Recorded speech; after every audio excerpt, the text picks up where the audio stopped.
Mortgage Show and does not necessarily reflect the views and opinions of Reality Radio 101, its advertisers and sponsors, or its listening audience. Listener discretion is advised.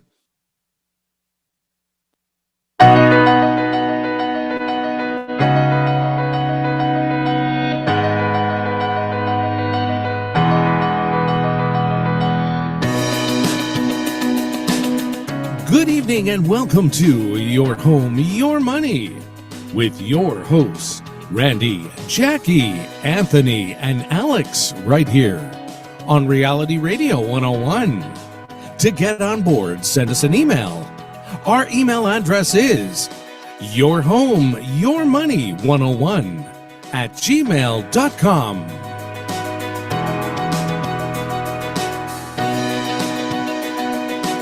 And now, ladies and gentlemen, right to your hosts of Your Home, Your Money, Randy, Jackie, Anthony, and Alex.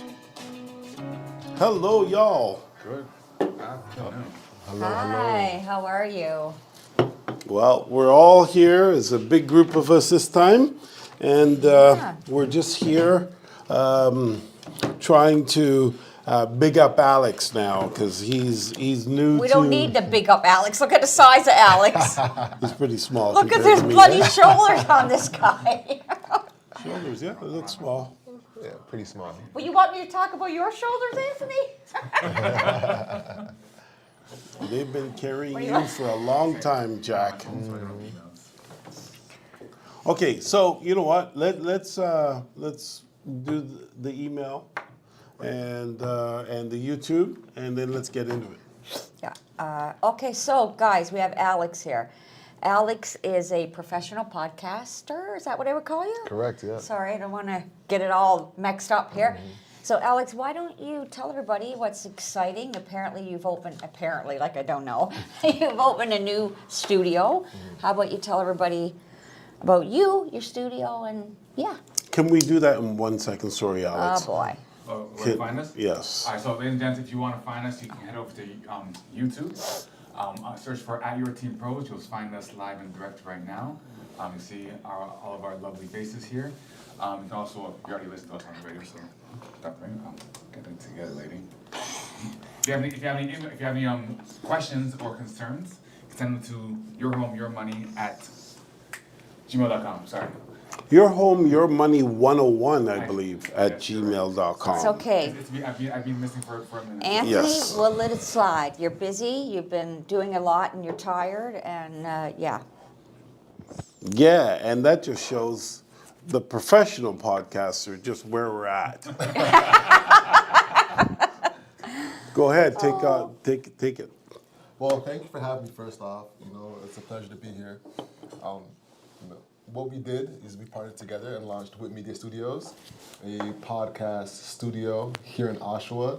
And so far it's been amazing. We've started to service podcasters and we've started to deliver results for podcasters as well. So it's been an amazing journey so far. And thank you for having me on. I'm excited to talk podcasting. It's going to be a good one. If you want to search us up, you can find us at witmedia.ca or Wit Media Studios on Instagram. Yes, sir. So again, Whippy what? Wit Media Studios. Oh, okay. Yeah, WHITMEDIA Studios and WHITMEDIA.ca.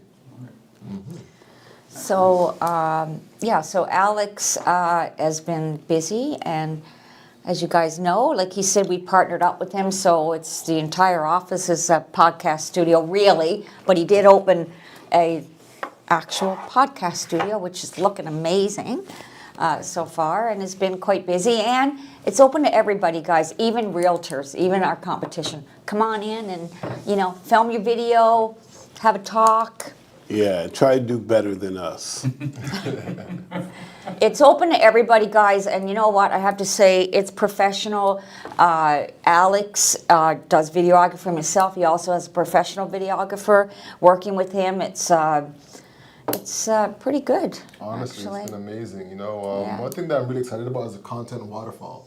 You know what that is? No. No idea. So the content waterfall is when you create one big piece of content and then you have that be split out into different pieces of content. Oh, it's called a waterfall? It's called the content waterfall. Oh, So okay. it's a very useful thing for realtors, mortgage brokers, things of that nature, because they can amplify their time. You know, they come in for 1 hour and shoot about 10 clips of content, and then that goes out for 10 to 15 days. Oh, So wow. that way they can get known, liked, and trusted faster. So they can come in, do an hour with you, and maybe have to do that every 2 weeks or something if they want to keep their content fresh Exactly. and going. So guys, it doesn't take that long, an hour. Alex is, what are the hours, Alex, pretty much? Man, well, everything's available on the website on whitmedia.ca. It's easy to book. It's easy peasy. If you go and just scroll to the bottom or just hit book a session, and everything's right there. Perfect, sounds And great. With who come in, they have to like have like their own content, or do you help with that in terms of like directing them like as how For to, sure, yeah, we definitely help with that too. Because a lot of people don't know like how to create their own content, where to start. Well, what we do is we set up a pre-production call, where we kind of go through what they want to talk about and how they want to portray themselves online. You know, if they want to be an authority, if they just want to be known for what they do.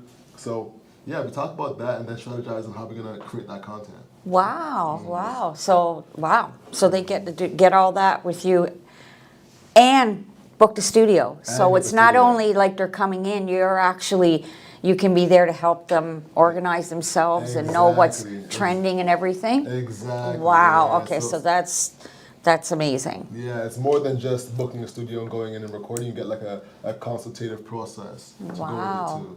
Nice. So that's why everybody's coming in and you're like getting booked up because Exactly. you have been doing this a long time. You have a wealth of knowledge Yes. and you can come in and pick his brain, basically. For sure, yeah. I've been podcasting for 5 years. Last year we did 1.2 million across YouTube and Instagram, and now I can apply that knowledge across other platforms and to other clients. So it's Yeah, been no, great. wow. Amazing. Thank you. Absolutely amazing. And you need to come and see the studio. It's phenomenal. It's pretty much almost done.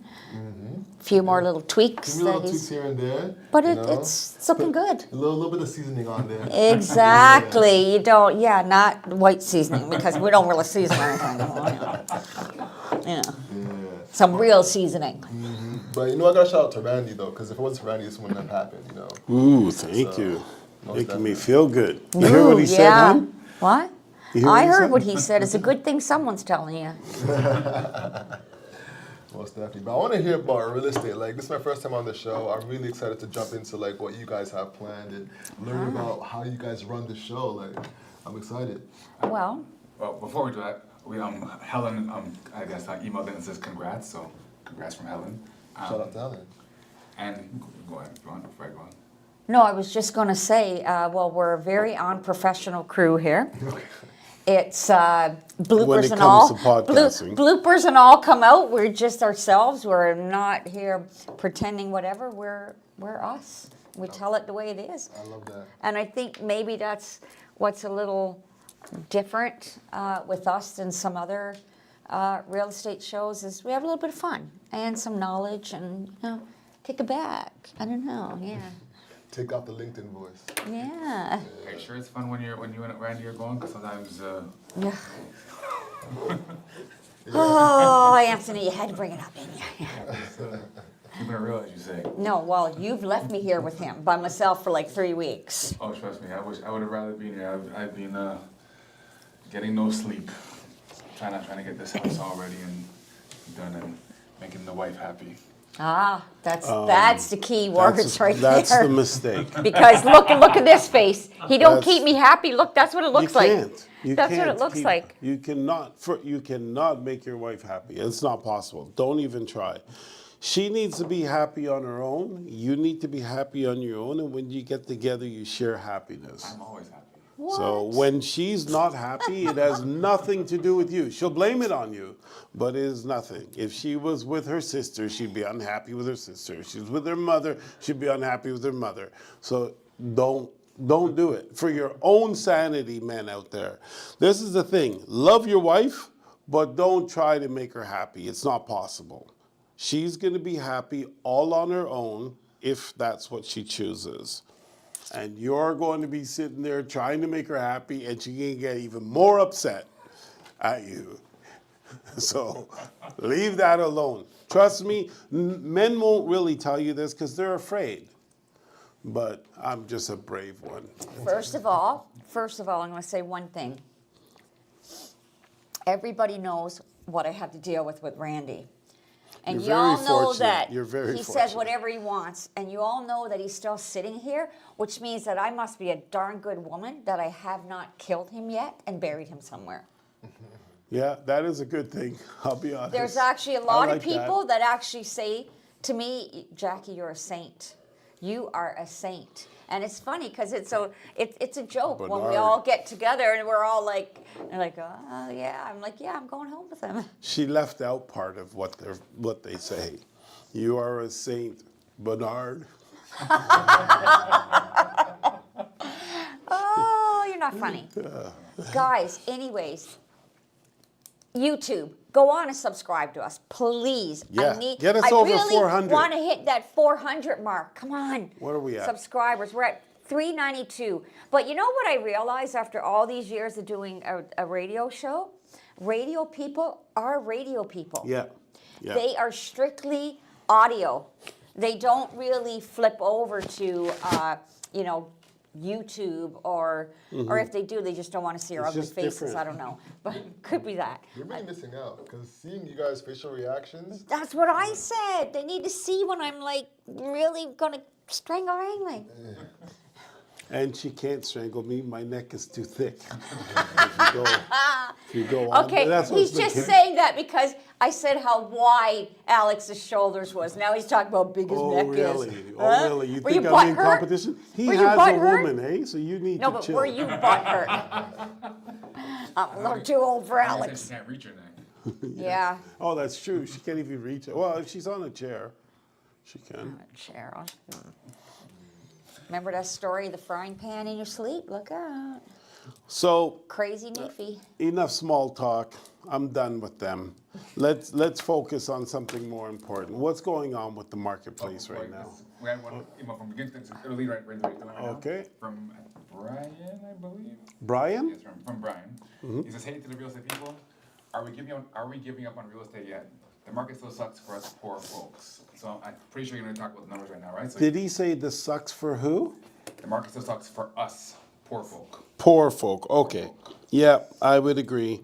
For the poor folk, it definitely sucks. There's some realtors out there that are saying that it's a buyer's market right now. Yeah, and- but it's a buyer's market. You gotta have money though. Like it's, yeah. remember, the lowest you're gonna get maybe $500,000 for if on like the outskirts, like a tiny place. So $500,000, you still have to have a half decent income. Half a million, you do have to say at least 80 to 100 grand Yeah, plus. yeah. Plus, and the down payment's not that bad. 25-ish. 25, 30. Yeah. Yeah, I agree with that. Brian, I'm really sorry, but you're right. If you are poor, buying a house is not possible here in Canada. And even if you're not poor, not possible. it's challenging to buy a house here in Canada. Credit's going to be very, very important. Job stability is going to be very, very important. And then you're going to have a bank full of cash. So there's, those variables that are very important.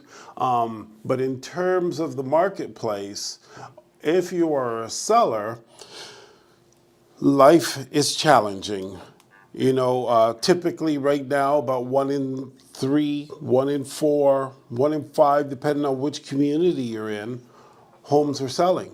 That means 2 out of 3, 3 out of 3, or 4 out of 2 out of 2, 2 out of 3, 3 out of 4, 4 out of 5 homes are not selling, and that makes it very challenging for sellers.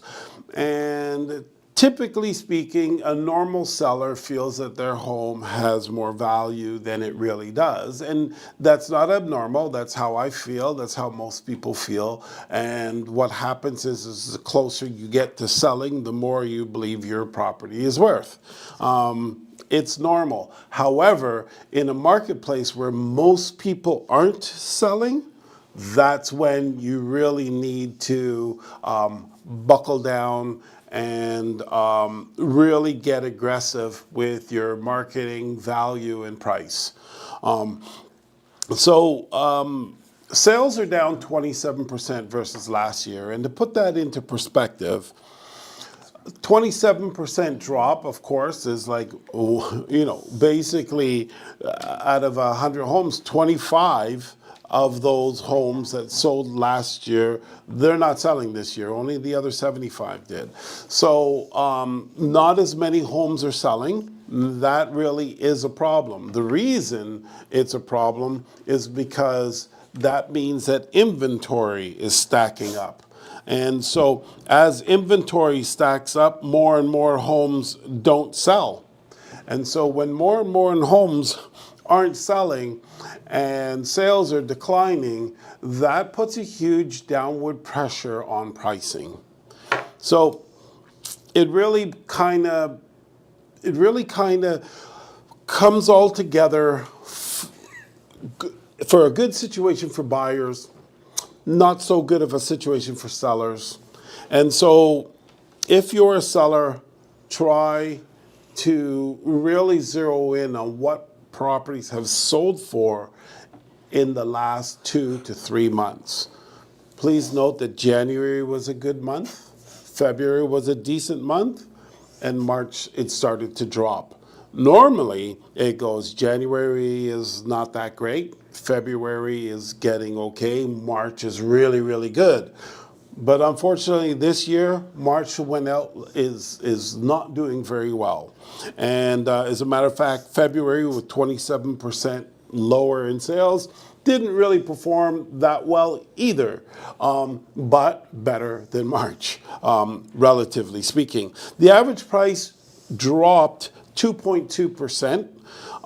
Which I wouldn't really put a lot of weight on that, because if you have a displacement of the low-rise market outperforming the high-rise market, and in other words, if you have detached homes selling more than condos, which is what we have pretty much, that imbalance of the detached homes with the higher price point and the condos with the lower price point, we're going to have a higher average price overall, even though prices may or may not have moved. So I wouldn't put a lot of weight on the fact that the average price has declined,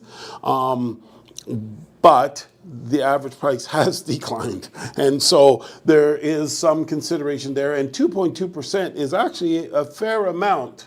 When last month we actually had a better January than we had in terms of average price over the last year. But again, I would put the same status to it, is that in January, more detached homes sold, skewing the average price up a bit.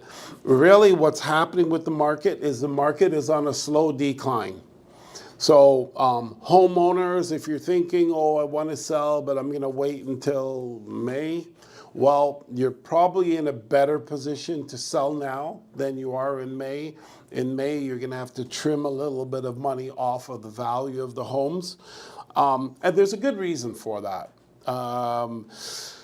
As inventory piles up, so for example, in February, inventory is 76% higher than it was last year. So keep that in mind, 76% higher inventory and 25% less or 27% less sales. That is not a great economic indicators on upward moving prices. And if we're talking for sellers, it's really pushing prices downwards when you're exploding in inventory and dropping in price. So overall, sellers are not, it's not a favorable market for sellers, and the market is moving downwards. So sellers should try to get their homes on the market as soon as possible. Really take a really good look at what we call a CMA, which is a current market analysis, which is really simply the homes that have sold in your neighborhood, the homes that are available for sale, it tells you your competition, and the homes that did not sell. And what you do with that information, the homes that did not sell, tells you exactly what not to do. The homes that are sold, that tells you exactly how to get sold. And the homes that are available for sale is just telling you the competition, what's out there, how you can maybe slide into the marketplace in order to maximize your dollar. If you're finding that there's 2 or 3 people in your community that actually have to sell and have discounted their price, then you won't be able to get market value until those 3 have dropped off. And then hopefully your trend in your neighborhood doesn't have lower pricing so that you still can't get your money. Otherwise, you're going to really have to go after and compete hard with the 3 people who are discounting to get sold. Remember, it's a tough selling market out there where you may be in a neighborhood that's actually doing a little better than most others, and 1 in 3 are selling. And therefore, you have to beat out the other 2 in order to get sold. Days on market, homes are taking longer to sell. And that kind of makes sense given the current climate, right? Inventory is more, sales is lower, so it takes longer for the homes to sell. All of that, again, for home sellers is beware. If you have to sell, be aggressive. That way you can get sold. Now, for home buyers, it's a completely different thing. Now, typically speaking, you've got a couple different schools of thought. One is, I need to sell right now. I need to buy right now because of whatever your personal situation is. And in that case, what you're going to do is just be responsible. Look at the comps like we were just saying. Have a current CMA for the home that you're going to buy so you understand what other homes like it have sold for, what other homes like it are going for in the neighborhood, and what other people tried to sell for but couldn't. And then therefore you will have a really clear idea on market value, where the seller probably should end up, and how you want to pursue it to get the best possible deal. So as a buyer in this marketplace, you have a little more say than the average seller does, because 1 in 3 are selling. And so since a seller wants to sell, they have to give up something in order to get sold, and that can mean a better price for you. So for buyers, this is really the kind of market that you're kind of hoping for. Now there's a little bit of a caveat. The caveat is, because we are on a downward trend when it comes to the average price, you hurrying and buying something, unless you have other personal reasons to, there's no hurry. As a matter of fact, the longer you wait, the better the deal you are going to get. Now, that is because the market is going down, so you're along the timeline, the prices do get less. That's sort of one reason. Another really big reason goes back 5 years. 5 years ago, by the homeowners purchased homes with like a 1.7, 1.9% interest rate, 2.2% interest rate. And today they're going to experience a 5%, a 4.5, a 6% interest rate, so much higher than before. And now their payments are just whack out of line. Never mind that the cost of living is a lot more, but the actual payments that they have to make to be able to live in that house may no longer be in alignment with their incomes. And because of that, they're forced to sell. Now, if we go back 5 years, I believe the number of transactions was 97,000 transactions back then, and we're at about 65,000 transactions now. So what's happening is this big influx of 97,000 transactions is coming down the pipeline to a 65,000 transaction system. Not everybody can sell.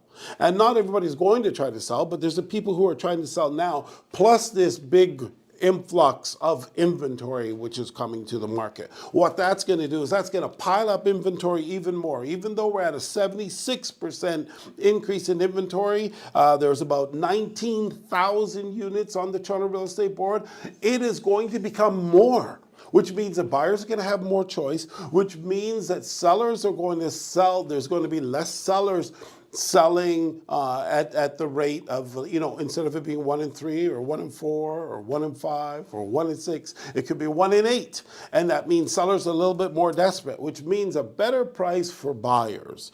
So that's what's coming down the pipeline. And it doesn't get any better next year, which means for buyers that as long as things remain uncertain, as they are right now, you have a big pool of inventory coming down the pipeline for next year with our very small portion of homes that are selling, which definitely means a downward pressure on price, a better opportunity for buyers, and not such a great opportunity for sellers.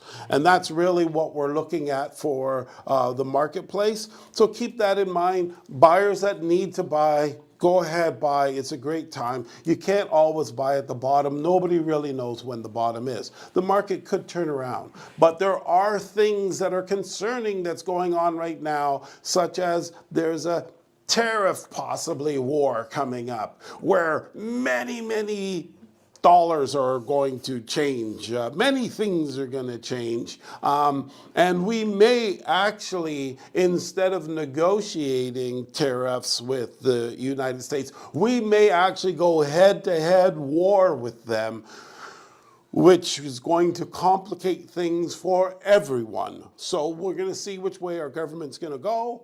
Nonetheless, we all have to plan for that. And I think the best plan that you can make for it is to, sit tight, see what's going on. Buyers, the more longer you can hold off, you've got at least a year.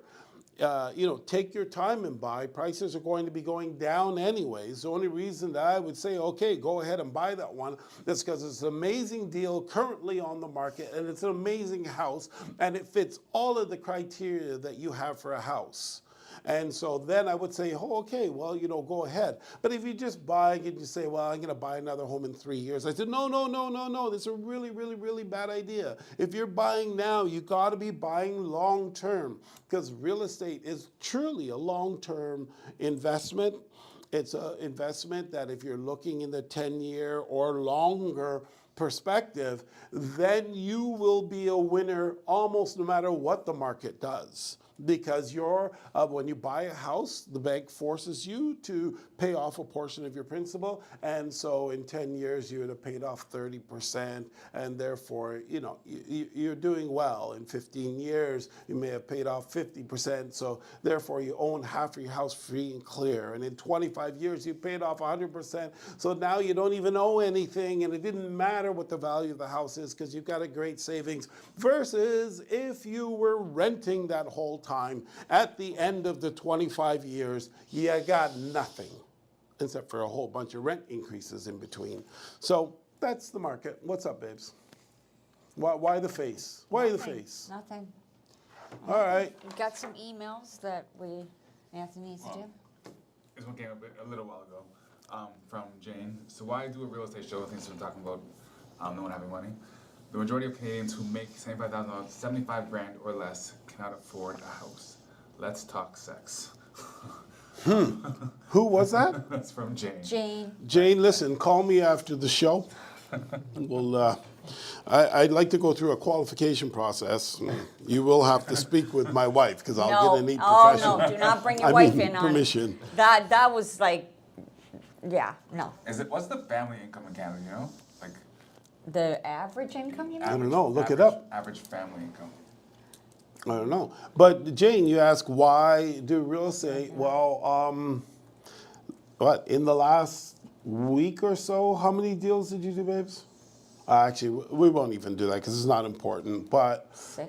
I would say that's the reason you do real estate. 116,000. Is the average? Is the average. Is average In Ontario, before wow. taxes. 95 after taxes.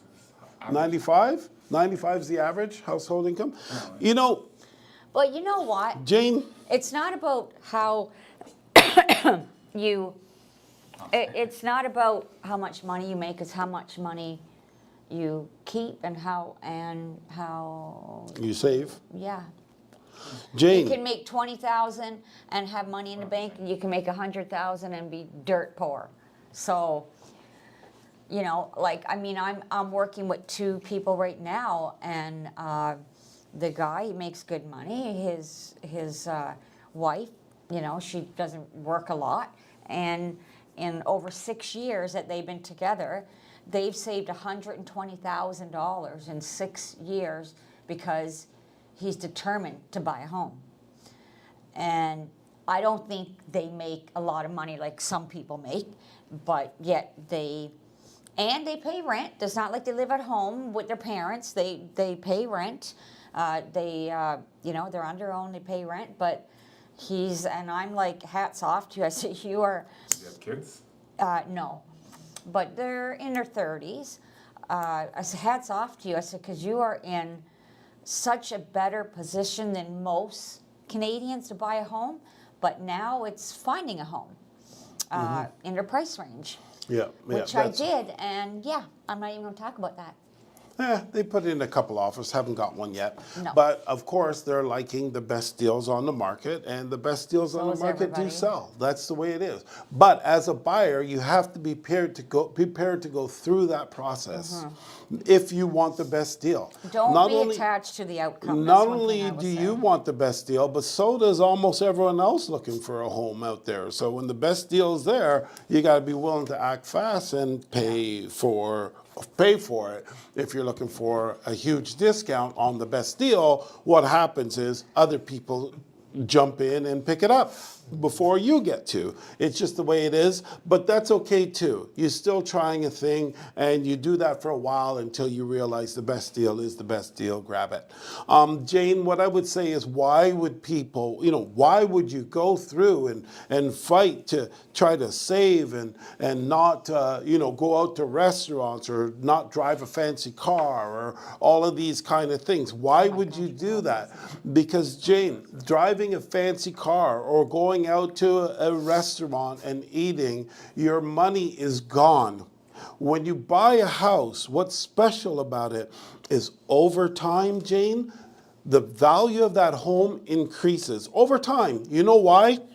Because of inflation. But Jane's see, not talking about it. I She's talking hear about you. being able to afford to get in the home in the Well, first you got to place. save. I just talked about it. You don't have the fancy car. You don't go out to the restaurant. You save. And invest. Invest. You can say invest. I'm a little bit more skeptical on investment. I think there's different ways to invest. I'm very skeptical on it, and I think the best thing to investing is things that you know, not things that you don't know. So going out and buying stocks and bonds and that, you don't know anything about it, so doing it I don't think is a good play. But if you're a bicycle repairman, I think going out and buying old bikes and fixing them up and selling them, that's a great investment. So that's kind of the way I come from. But my point is this, either way, however it is that you play it out, whatever way, when you save and you purchase a home, it goes up in value. Why? Because, do you remember, Jane, when you were a child, how much was a bag of chips? When I was a kid, a bag of chips was $0.25. When my wife was a child, they were $0.10. Okay, devil's advocate. In the last few years, okay, She didn't catch the that one. price of everything has went up, but people's income hasn't. So all this comparing you're doing, like, I don't know where you're coming from. Yes. And no, I did get what you said. I just ignored it. Okay, so where Let's get it real. So where I'm coming from, sweetheart, is the incomes aren't moving, but the prices of stuff are. So if Yeah, you don't so- own a house, the price of a house is moving, but your income isn't. And so if you buy a house and the price of it's moving up and your income isn't, at least you have that asset moving up, or that, I guess it's considered a liability at that point, but it's moving up in price. Not only is it moving up in price, you're paying it off in time. And so what happens is, just like the price of chips go from 10 cents to 25 cents to now, what is it, $1 something? Adam, you'd have to tell us what a bag of chips costs today, because I wouldn't buy one. Like $3.75. $3.75. You don't buy anything. I No, won't you buy. wouldn't buy it. You don't. Yeah, because I'm you saving don't up do for a anything house. for yourself. Okay, so anyways, so a bag of chips is now $3.75. So the bags of chips move up. And they're full of air. What was milk back in the day? And what was bread? The price of that. What were the price of shoes? They were probably $20. But way back And in the day, the incomes were slowly moving up. Jackie, it's the I'm just same thing. saying. This is the thing. You don't get it. The world is just going to repeat itself. The same thing. The same thing like chips were 10 cents and now they're $3. Well, you're going to look back and your kids are going to say, hey, remember when chips were 3 cents? They're now $20. Or $3, they're now $20. It's the same thing. It's the same thing. It's not going to change. The world's not going to start going backwards all of a sudden. This is the way our monetary system works, and that's why you need to find a way to save and get into a home, because it sits there over time, and your 25 years is going to go with or without you, whether you own or you don't. At the end of that time, you don't owe anything on that house, and your family has lived there and had their fun. And now you have something for yourself. And that house that you paid $1 million worth is now worth $3 million.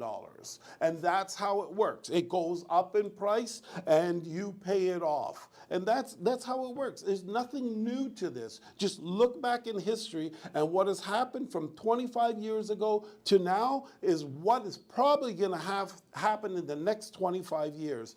Maybe on a slightly different percentage scale, but that's what's going to happen. That's what happened 25 years before that. That's what's going to happen the next 25 years. So that's why, Jane, that you struggle and you fight and you save in order to get into a home.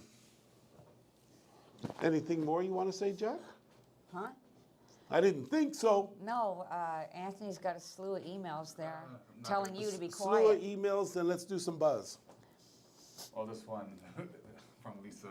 Let Jackie talk. We heard enough from Randy. Was that Lisa? That was from Lisa. Can you block her IP? Is there a way? Let's block her IP.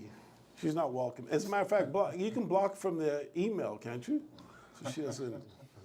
It's Lisa character. Well, how many people are you going to block, man? They're all saying that. Only one person in the show in 10 years have ever said that, and I think that that's fake. I think that's from Jackie. Oh, okay. So Tina says, I will liven it up. Bring it, girl. How's she gonna liven it up? I don't know, Anthony. What'd she say, Anthony?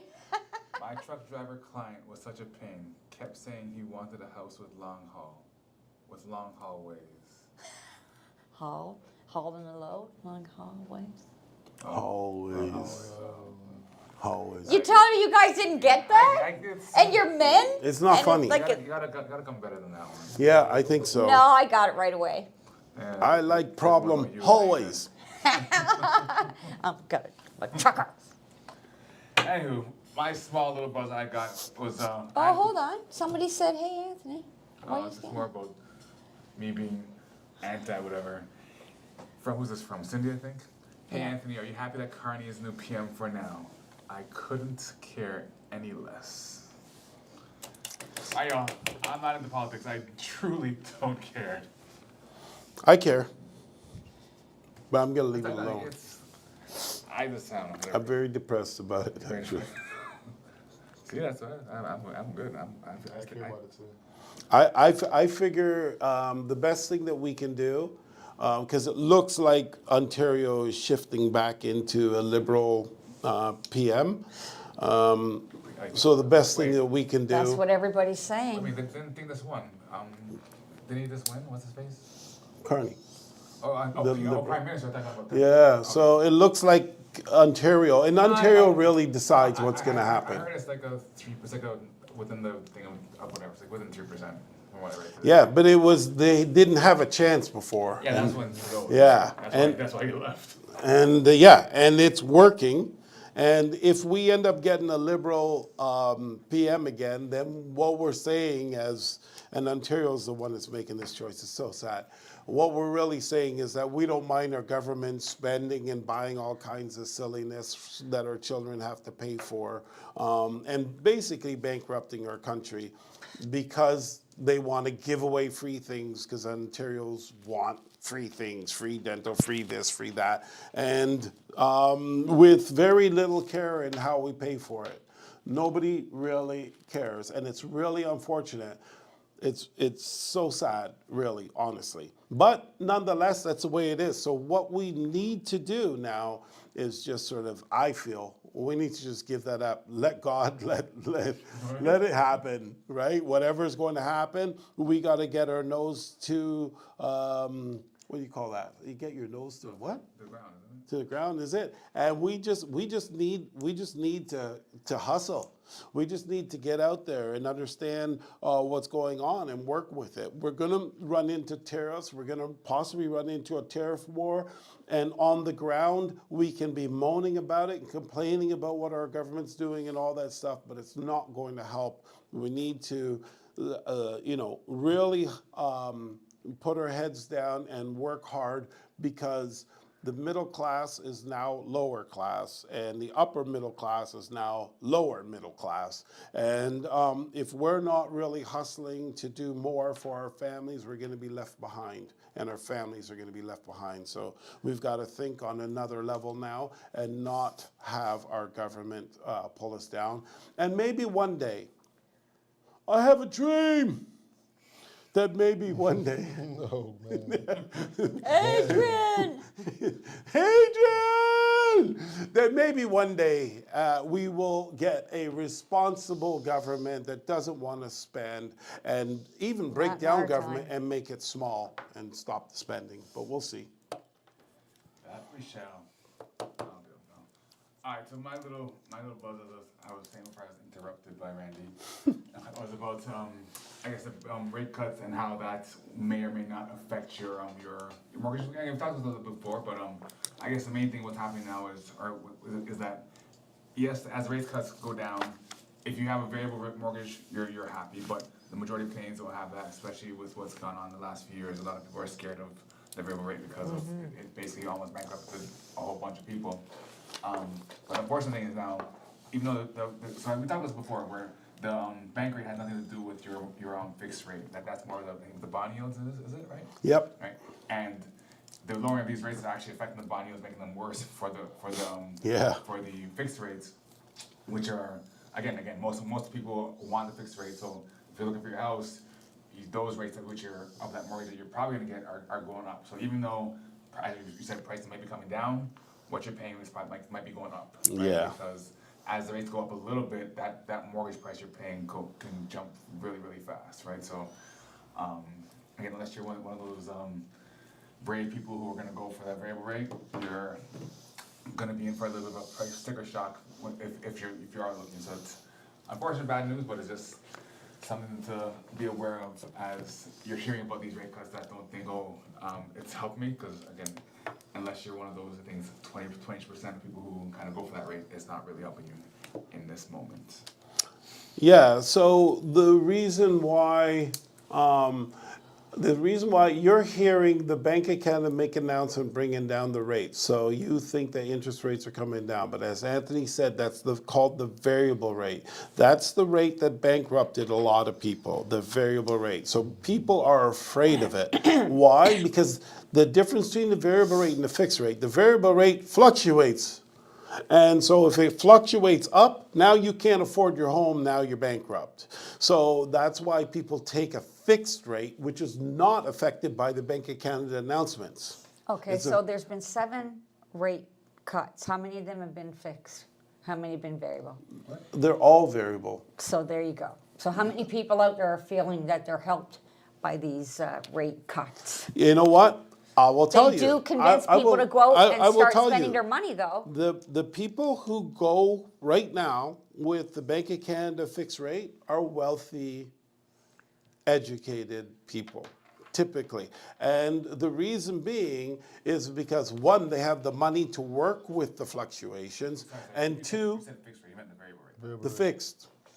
Wealthy, educated people are going, so with the variable rate. Yeah. The fixed rate is most of the population, because we can't afford those fluctuations. But the wealthy people can. And so they understand what's going on. our economy is in the toilet. When the economy is in the toilet, the Bank of Canada has to lower the rates to try to stimulate the economy. That's their biggest lever. So as you see the rates coming down, you think it's a good thing. It's actually not a good thing. It means things are not going good. Okay? And so as they're bringing down that rate, so the wealthy people who can work with that fluctuation, it doesn't matter to them, and they're highly educated, so they already know what our economic system, how it's running and what's going on with it, and they understand a little bit of it, probably took it at university. They know what's happening, they foresee it, they have a wealth of knowledge, and they're like, you know what, our economy's in the toilet, it's going to get worse, so they're going to have to bring down the rate. I'm going to bet on the variable. For them, it's just a bet. Either way, it doesn't affect them very much, whichever way it goes. And so that's the people in our portfolio that we see that does the variable. But for most of us, we can't afford that rogue Bank of Canada governor that can say, okay, I'm jumping rates and 1% higher, and all of a sudden you have to pay another $1,000 a month every single month, and then he jacks it up again, you get another $1,000 a month, and the next thing you know, you're $3,000 extra on top of your payments that you have to pay per month to live in your house. And so most people do not want that variable lifestyle. And so they go for the fixed, but the fixed rate isn't really moving. It fluctuates a little bit down and a little bit up and a little bit down, a little bit up, and it's not really moving for anybody. And so, yeah. You have some buzz there, babes? Oh, You yeah. do? So I just, you know me, animals and elderly people is my soft spot. So this one's about, I was quite a little shocked when I read it. This is about how when elderly in our community, in our family, whatever, when they start to, get older, start losing their abilities, possibly their memory, they're talking about how quickly family and people swoop in and take advantage of them. And this guy, Ross McCready in Vancouver, who acquired Sutton Group, one of the largest real estate firms in the country, it says. Anyways, he is on a mission. His mission is to create a platform where older people, or anybody, I guess, when you're starting, before you lose your abilities, you or family members can go on this platform and you can key in all your assets, key in everything you have. You can decide who can see what's going on with all of your assets, money, whatever it is, investments. So say like it's me and I appoint, like you and someone else, Randy, then you and that person would see anytime there's any activity to do with any of my assets, whether it's my bank account, investments, you get an alert saying that this and this has happened. So it's a way where, I guess, trying to help elderly and not get taken advantage of, whether it's family or someone coming in, swooping in. And because I was shocked, the number one abuse in elderly is exactly this. It's abuse of finances and their housing. Apparently, it's one of the most, okay, here it is. It is a common target in the financial world to have the abuse of elderly people with their money and their assets. So, I mean, if this guy can pull it off and have a platform, I mean, where people can go in and do that, I think that's amazing, because we know, look at the news, turn on the TV, it's always some elderly person getting taken. Well, that platform already exists. It's called RBC Wealth Management, Ernest & Young, Edward Jones. It's already out there. what he's looking for, and I appreciate that you appreciate it, what he's looking for is a database of people that he can communicate with and sell their home. So, Well, he's not how's it stupid work? then, is he? No, I wouldn't say he's pretty stupid, darn but that's smart. what that is. Hey, hats off to him. Yeah, there's He's already. still helping them, I guess. I would think so.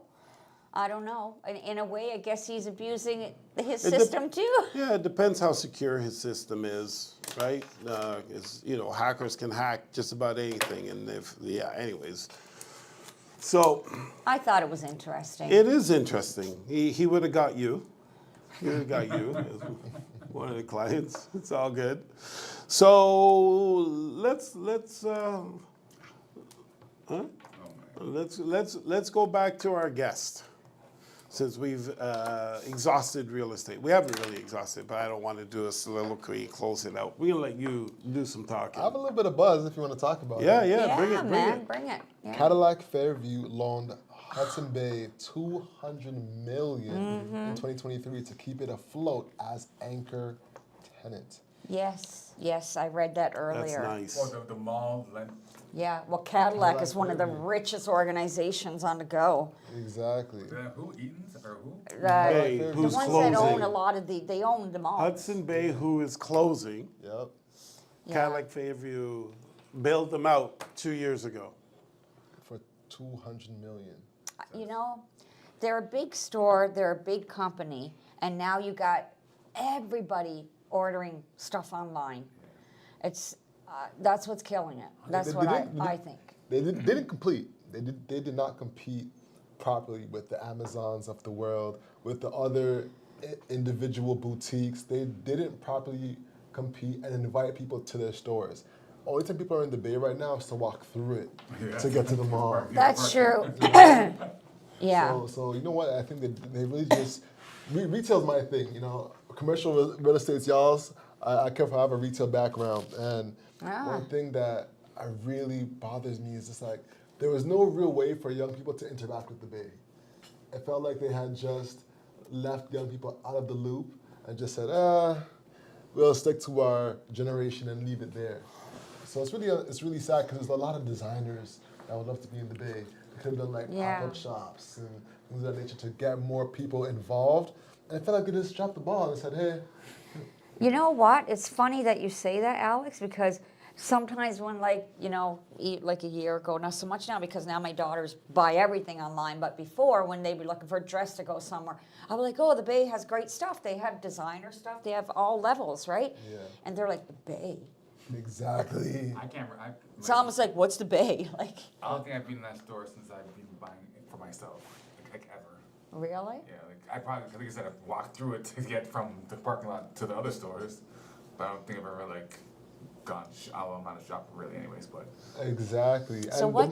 Go ahead. Sorry, then what's going to happen to these big spaces? Like even like look at when Sears left the Oshawa Center. Like they're going to have to split them up. Like there's gonna turn no into a warehouse. big organization coming in to take No, that it'll kind be of multiple. It'll just be a big warehouse.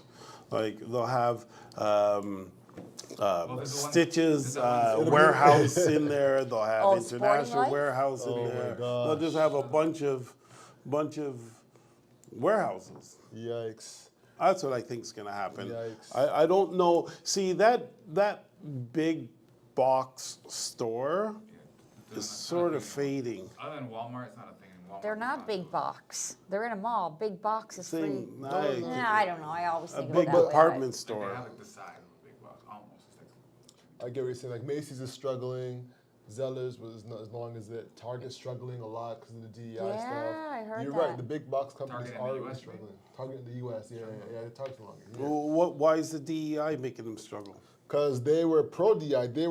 Target was king DEI in the States. So when they changed, their audience felt like they had dissed them. So What now- audience? DEI? The black audience in America. So black is DEI? No, but I think a lot of black people took offense to how Target moved towards them because a lot of things that black people align with DEI a lot.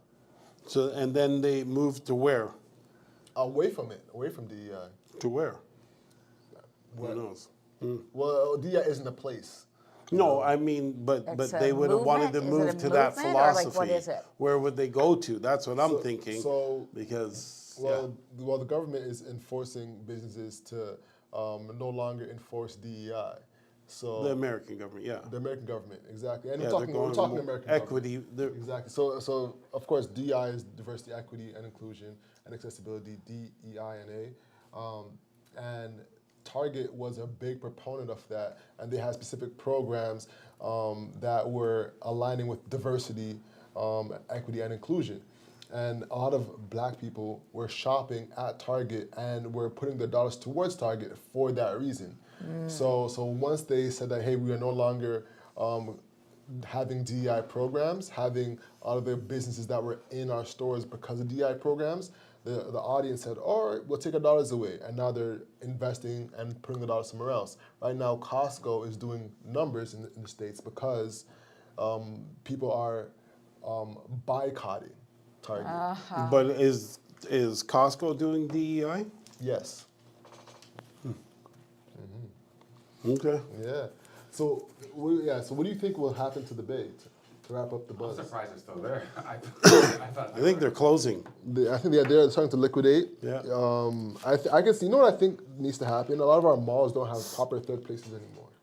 Proper what? Third places. What does that mean? So basically, a third place is a place that, like, you go to work as one place, home is a second place, or first place is home, second place is work, third place is where you go hang out. Could be church, could be one hang out place at the like a mall? park.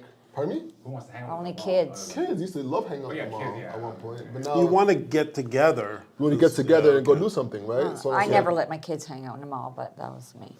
Got you, but a lot of parents did. Yes. And third places also include movie theaters, right? Oh, yeah, they used to be big, yeah. Exactly, Yeah. roller skating rinks and Even that, Rose, I'm surprised those aren't more. Because there was one in Ajax, instead it was being built, I was looking forward to it. The sign kept saying coming soon, coming soon, coming soon.